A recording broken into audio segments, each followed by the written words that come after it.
রয়েছে বেআইনি বহুতল ভেঙে পড়ায় উদ্বিগ্ন শহর কলকাতা।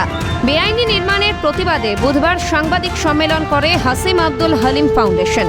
অন্যান্যদের মধ্যে উপস্থিত ছিলেন অবসরপ্রাপ্ত বিচারপতি অশোক গঙ্গোপাধ্যায়।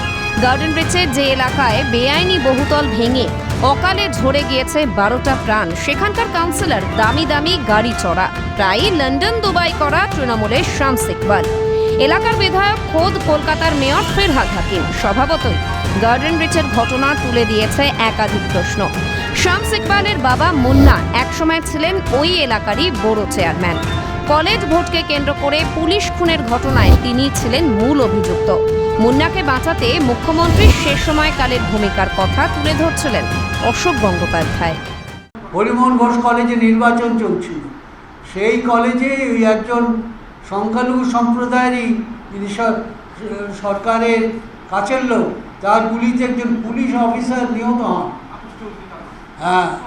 এবং তার ব্যাপারে তদানীন্তন যিনি ছিলেন আমাদের পুলিশ প্রধান, তিনি একটু কঠিন পদক্ষেপ নিয়েছিলেন।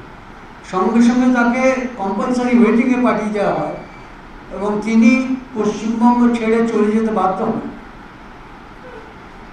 এইভাবে তো তিনি সংখ্যালঘুদের প্রোটেকশন দিচ্ছেন। হঠাৎ বেজে ওঠে প্রাক্তন বিচারপতির ফোন। সাংবাদিক সম্মেলনের মাঝেই চলে কথোপকথন। হ্যালো,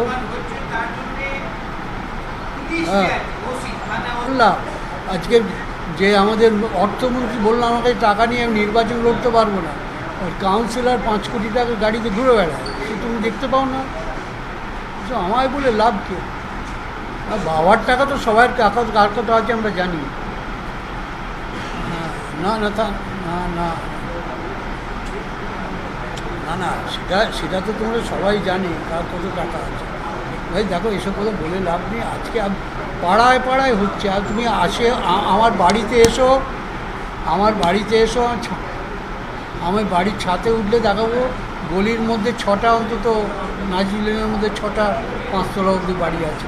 গলির মধ্যে গেলে 5 তলা 6 তলা বাড়ি তো করছে, একটা তো নয়, হাজার হাজার বাড়ি ভেঙে না পড়লো। এগুলো তো পলিউশন ক্রিয়েট করছে, তো সুয়ারেজ নষ্ট করছে, ড্রেনেজ নষ্ট করছে, আলো বাতাস নষ্ট করছে। শহরের তো একটা প্ল্যান আছে। তোমাকে একদিন দেখা হয়েছিল, আমি বলেছিলাম, তোমার মনে আছে?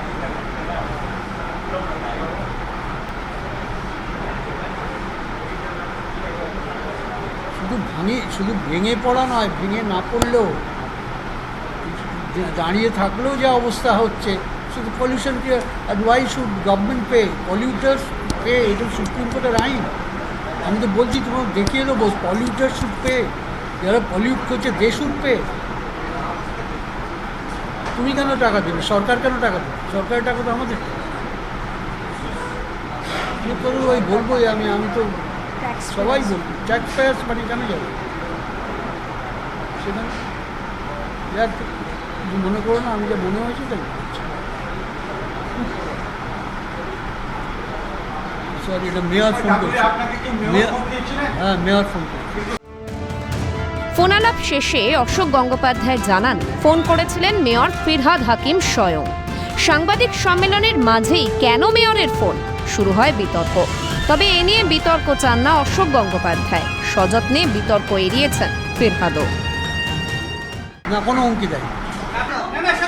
কথাটা শুনুন, তিনি তো জানেন না আমি প্রেস কনফারেন্সে আছি, তিনি হয়তো জানেন আমি এমনি আছি। এই জন্য ফোন যে কোনো লোক করতে পারে, কথা যে কোনো লোক বলতে পারে। বলছি, অশোক গাঙ্গুলি অভিযোগ করছেন প্রেস কনফারেন্স চলাকালীন আপনি ফোন করেছিলেন, এটা কি সত্যি? উনি বলছেন সাংবাদিকদের যে আপনি ফোন করে কারোর সাথে ফোনে কথা বলে, এটা আমার ব্যক্তিগত সম্পর্ক। প্রেস কনফারেন্স চলাকালীনই কি কল করেছিলেন?